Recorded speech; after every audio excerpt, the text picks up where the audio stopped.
बहुत सारे लोगों के मैसेज आ रहे हैं और वो जानना चाहते हैं कि इस बार अक्षय तृतीया पे मैं क्या करवाने जा रही हूँ। तो हर साल की तरह इस बार भी हम एक पूजा कराएंगे, एक ऐसी दिव्य पूजा जिससे आपकी छोटी बड़ी सभी इच्छाएं पूरी होती है।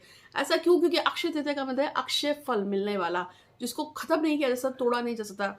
ये एक ऐसी तिथि आती है जिस दिन कहा जाता है कि कोई शादी हो, ब्याह हो या कोई भी काम किया जाए उसका 100% रिजल्ट मिलता है। लोग नई प्रॉपर्टी खरीदते हैं, नई गाड़ी खरीदते हैं, नई चीज़ों में इन्वेस्टमेंट में पैसा लगाते हैं, कुछ शेयर खरीदते हैं, बॉन्ड खरीदते हैं, सोना खरीदते हैं, चांदी करते हैं, जो आप की इच्छा होती है वो लेते हैं। और इसी समय पे यदि आप किसी चीज़ के लिए पाने की इच्छा रखते हैं, जैसे आपको नया घर चाहिए, नया जॉब चाहिए, प्रमोशन चाहिए, गर्लफ्रेंड, शादी, प्यार, रिलेशनशिप, पति पत्नी के अनुभव को खत्म करना हो, कोर्ट केस कचहरी मुकदमा या बीमारियों को खत्म करना हो, घर में सुख शांति चाहिए, कुछ भी चाहिए, भगवान का आशीर्वाद ब्लेसिंग चाहिए, किसी स्पेशल चीज़ को अगर आप सिद्ध करना चाहते हैं या आप कोई पवित्र धागा बनाना चाहते हैं खुद के लिए या किसी से बनवाना चाहते हैं, यानी कि कुछ भी जो भी आप चाहते हैं अक्षय तृतीया पे वो सब कुछ आप हासिल कर सकते हैं। ये एक ऐसा दिन है जो अक्षय है। 19 तारीख को शुरू होगा और 20 तारीख को खत्म हो जाएगा और उसके अगले दिन ठीक 24 अप्रैल को 2 दिन बाद ही बाधा बगलामुखी का पवित्र दिन भी है।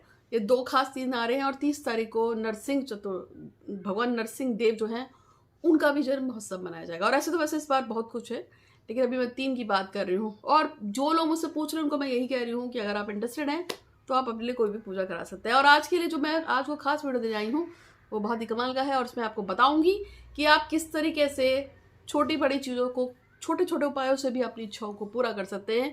तो जय श्री गणेश जी, हर हर महादेव। मैं हूँ ज्योतिषा डॉक्टर संध्या सक्सेना, हरिद्वार उत्तराखंड से आपका बहुत बहुत स्वागत करती हूँ। और मैं आपको हर बार एक नया वीडियो देती हूँ और पीछे कुछ समय से मैं वीडियो कम बना रही हूँ क्योंकि इतने क्लाइंट्स आ जाते हैं कि उनकी पूरे दिन में, क्योंकि मैं फ्री फोटो रीडिंग करती हूँ, मैं इसका चार्ज नहीं लेती हूँ, तो इतने सारे लोग मैसेज करते हैं हमारी फ़ोटो हमारी रीड कर दो, हमारे बारे में ये बता दो, हमारे बारे में वो बता दो। तो उसके चक्कर में मेरा पूरा का पूरा टाइम उसी में चला जाता है। कुछ लोग मिलने आते हैं तो उनको टाइम देना आता है, देश विदेश जैसे हमारा टाइम उलट हो जाता है। अमेरिका जब हमारी दिन होगी उनकी रात होगी, हमारी रात होगी उनकी दिन होगी। तो ऐसे लोगों के लिए टाइम निकालना पड़ता है। जब हमारे पास यूरोपीय क्लाइंट्स होते हैं, यूएस के क्लाइंट होते हैं, यूके क्लाइंट्स होते हैं, क्योंकि टाइम जोन का अंतर पड़ जाता है तो उनको लोग भी टाइम देना होता है। फिर कुछ लोग मेरे पास हरिद्वार आके पूजा करवाते हैं, कुछ लोग ऑनलाइन वीडियो कॉल पे कुछ कराते हैं, कुछ लोग ऑफलाइन कराते हैं कि उनको जाप आप आ जाते हैं, फिर उनको जाप वाला सेट कराना, किस पंडित से कराने, कितने किससे कराने, क्योंकि मेरी अपनी खुद की टीम है जो पूजा पाठ कराती है ऐसे लोगों के लिए जो पूजा पाठ कराना चाहते हैं। तो आज जो है मैं एक नए फ्रेश वीडियो के साथ आई हूँ और इस वीडियो में आपको बताऊंगी, लेकिन साथ में मैं हाथ देखती हूँ, फेस रीडिंग करती हूँ, कुंडली रीडिंग करती हूँ, पास एग्रीगेशन करती हूँ और आपके बारे में कुछ भी आपको पूछना हो तो आप मुझसे पूछ सकते हैं। सबसे ज़्यादा मैसेज जो आते हैं वो आते हैं लवर्स के। देखिए मेरे पास बहुत से लोग ऐसे मैसेज आते हैं जो शादीशुदा जोड़े हैं बट उनका किसी और से प्यार है। मेरे पास ऐसे लोग भी आते हैं जो पति पत्नी के रिश्तों में दरार है, वो प्यार तो करते हैं मगर अलग हो गए हैं या अलग हैं या अलग किसी रीजन से हो गए, किसी थर्ड पार्टी जैसे हो गए हो। वैसे मैक्सिमम मेरा मानना है कि शादी पति पत्नी की वजह से खराब नहीं होती है, जब उसमें थर्ड पार्टी का इन्वॉल्वमेंट हो जाए तो शादी जरूर खराब होती है। और मैंने एक्चुअली में देखा है, जैसे कोई किसी से बहुत प्यार करता है, पति पत्नी है, पता चला कि लड़के के माता पिता या उसके भाई बहनों का इन्वॉल्वमेंट, उसके दोस्तों का इन्वॉल्वमेंट। अक्सर मेरे पास लड़कियां जो फ़ोन करती हैं वो मुझे ये कहती हैं कि मेरे पति की दोस्ती खराब है, उसके दोस्तों के चक्कर में शादी टूट गई। और ये मैंने देखा है, ऐसा होता है। इसके अलावा बहुत सारे लोग शिकायत करते हैं कि उसके माता पिता भाई बहन का इतना इन्वॉल्वमेंट है कि शादी टूट रही है। अभी एक लड़की है जो मैं नाम नहीं ले सकती, बट उसका जो पति है वो अपनी बहनों को इतना पैसा देता है और उसके चक्कर में उसके पति ने ये तक कह दिया है कि मैं अपनी दोनों बहनों को नहीं छोड़ सकता, मैं तुझे छोड़ दूंगा। तो ये जो शब्द है, मैं अपने दोस्तों को छोड़ नहीं सकता, मैं तुझे छोड़ दूंगा, मैं अपने भाई बहनों को नहीं छोड़ सकता, मैं तुझे छोड़ दूंगा, जबकि उसको दिखता है कि उसके 2 छोटे छोटे बच्चे, मतलब वो लेडी है, उसकी एक छोटी बेटी भी है, पर फिर भी वो एक ईगो होती है मर्दों में कि वो कह रहा है कि मैं तुझे छोड़ दूंगा, तेरे बच्चे को छोड़ दूंगा, बट मैं उसको नहीं छोड़ सकता जिसको उसका दोस्त है, उसके माता पिता है, उसके भाई। जैसे उसके माता पिता ने शायद कोई घुट्टी पी होगी कि वो जिंदगी भर यहीं रहेंगे, जबकि उसके माता पिता भी किसी और के बच्चे का भी रहे होंगे, उनके भी माता पिता थे, उनको भी छोड़ के ही वो उस शादी में आए थे, फिर उन्होंने बच्चों को पैदा किया। मगर ये बात इन लोगों को समझ में नहीं आती, तो वो बेचारी बड़ी परेशान है। तो मैंने अक्सर देखा है कि रिलेशनशिप जो है वो आदमी की बुद्धि को खा जाता है। जब बुध और राहु आपस में ज्वाइंट होते हैं तो इंसान के सोचने समझने की शक्ति को खत्म कर देते हैं। एक आपने कहानी सुनी होगी कि एक राजा था दुष्यंत, उसको शकुंतला से प्यार हो जाता है और उसके बाद वो उसके साथ कुछ समय रहता है, वो प्रेग्नेंट हो जाती है, लेकिन उसी समय जब वो उससे शादी करने की सोचता है तो कुछ उससे गलती होती है और एक ऋषि श्राप दे देता है कि तुम शकुंतला को और उसके बेटे को भूल जाओगे, और वो सच में भूल जाता है। 7 साल बाद उसको अचानक से याद आता है कि उसकी शादी ऐसे हुई थी। जब वो श्राप टूटता है तो वो क्या आता है, बुध और राहु की जब युक्ति होती है तो आपकी बुद्धि को भ्रमित करता है और रिलेशनशिप को खराब कर देता है। जब भी आपका बॉयफ्रेंड या गर्लफ्रेंड, आपके पति पत्नी में, आपके बीच में दरार हो, एक्स्ट्रा रिलेशनशिप में प्रॉब्लम है, बुध और राहु एक साथ होता है तो भ्रम की स्थिति पैदा करता है, बुद्धि को खराब कर देता है। आप कहते हैं कल तक तो बात कर रहा था, आज मुंह बना रहा है, कह रहा है मैं ये कर दूंगा, वो कर दूंगा, तुझे छोड़ दूंगा, तू जा यहाँ से, निकल यहाँ से, मुझे तेरी शक्ल नहीं दिख रही। ये जितनी भी चीजें होती है ये सब बुध करवाता है जब राहु के साथ मिल जाता है, यानी या राहु करवाता है जब वो बुध के साथ मिल जाता है। राहु एक छाया ग्रह है और जब वो बुध के साथ अटैच होता है तो बुद्धि को खराब कर देता है, और जब आपके पार्टनर की बुद्धि खराब होगी तो वो आपको थूक के जाएगा। लेकिन उसका इलाज है, ऐसा नहीं है कि उसका इलाज नहीं है, बट ये कार्मिक सेंस होता है। अगर इसको आप एज ए कार्मिक समझे तो मैं कहूंगी कि जितना निकल रहा है उसे निकलने दो, क्योंकि यदि आप इसको दबाने की कोशिश करेंगे ना, जैसे कि कोई गुब्बारा है फूला हुआ, अगर आप उसको दबाएंगे, प्रेस करेंगे, तो कभी यहाँ से उठेगा, कभी यहाँ से उठेगा, या फट भी सकता है।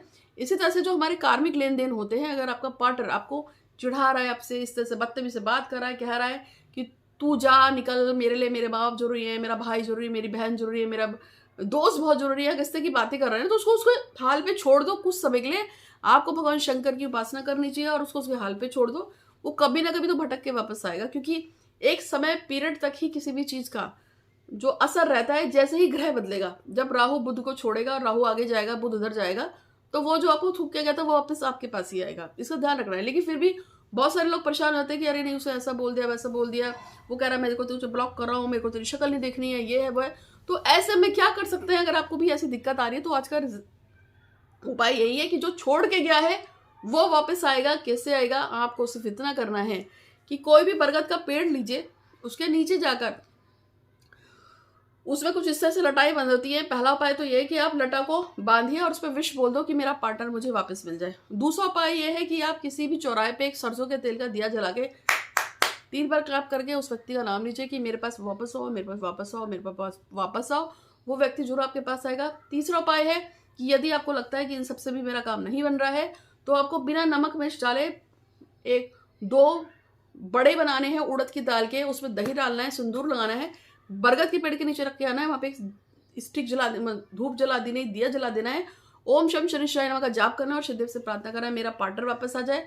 उसके बाद यदि अगर आपको लगता है कि काम नहीं करना है, आपको चौथा अगर एक और वीडियो उपाय बता रही हूँ कि जो बात नहीं करता आपको छोड़ के जा चुका है वापस आएगा, तो उसके लिए क्या है कि आपको सिर्फ इतना करना है कि आपको किसी भी शंकर जी के मंदिर में जाकर 1 लड्डू चढ़ा के आना है, 11 रुपए रख के आना है और उनको अपना नाम, जाति, स्थान, गोत्र बोल के कि भैया मेरा ऐसा ऐसा प्रॉब्लम, मेरा नाम ये है, मेरे पति का नाम ये है या पिता का नाम ये है, मेरा जाति, स्थान, गोत्र ये है, वो इंसान मुझसे बात नहीं कर रहा, मुझे छोड़ के गया है, मैं चाहती हूँ वो मेरे पास वापस आ जाए, अपनी गलती को माने और मुझे अपना ले। अगर आप चाहते हैं, चाहे लड़का हो या लड़की, आदमी औरत, कोई भी इस उपाय को कर सकता है। आप अपने बेटे के लिए कर सकते हैं, बहू के लिए कर सकते हैं, पत्नी के लिए, किसी के लिए भी कर सकते हैं। तो बस आपको वहां जाना है, संकल्प देना है और उसके बाद वहां से उठा के एक जो भी उसमें फूल पत्ती चढ़ा हो, और अगर वो जो होता है 3 पत्ती वाला बेल है तो बहुत अच्छी बात है, वरना कोई भी फूल पत्ती जो भी वहां पे पड़ा हो उसको उठा के ले आएंगे और 1 रुपए का सिक्का टच करा के ले आना कि जैसे ही मेरा काम होगा मैं आपकी कढ़ाई करूंगा या कढ़ाई करूंगी, जो भी आपको बोलना है। फिर आपको क्या करना है, उस पत्ते पे आपको अपने घर के मंदिर पे बैठ कर रोज नमः शिवाय का जाप करना है और उससे प्रार्थना कर रही है भगवान से कि आपका पार्टनर आपके पास आ जाए। संकल्प लेना कि 2 या 3 हफ्ते तक मैं करूंगी, जब तक मेरा काम ना हो जाए। आप इसे कर दोगे, कुछ दिनों में असर होगा। ऐसा कहते हैं कि सूर्य, चंद्र, मंगल, बुध, बृहस्पति, शुक्र, शनि, राहु, केतु किसी से डरे ना डरे, शिव जी से जुड़ रहते हैं। भूत प्रेत पिशाच, शंकरी डाकनी, तांत्रिक और जो मरघट के जितने भी प्रेत हैं वो किसी से डरे या ना डरे, शिव से जुड़ रहते हैं। तो आप नमः शिवाय का जाप कर रहे हैं तो आपके आसपास अगर किसी ने कोई गलत एनर्जी छोड़ दी हो कि आप हमेशा के लिए उस व्यक्ति से अलग हो जाए, हट जाए, तो भी कुछ नहीं होने वाला, क्योंकि आप शिव का जाप कर रहे हैं। तो शिव जी का जाप कीजिए और आपकी इच्छा जरूर पूरी होगी। जब आपकी इच्छा पूरी हो जाए तो उस सिक्के को जो आप लेके आए थे ना, उसी सिक्के पे आपको भगवान से कोई भी प्रसाद चढ़ा दीजिएगा। बस इतना सा तो करना है। तो आज के लिए इतना ही। अगर आपको अपने बारे में कुछ पूछना हो तो मुझे व्हाट्सअप कर सकते हैं, और पूजा पाठ करानी हो तो इस पूजा को करने के बाद ये जो हम अक्षय तृतीया की पूजा करा रहे हैं, मैं कुछ सिद्ध करूंगी, और जो कुछ भी अगर हम अक्षय तृतीया पे सिद्ध करते हैं और वो मैं आपको भेजती हूँ तो वो आपको पूरे साल फलदायी रहेगा। आप किसी भी चीज के लिए पूजा करा सकते हैं। आज के लिए इतना ही। आपका दिन शुभ हो। हर हर महादेव। धन्यवाद।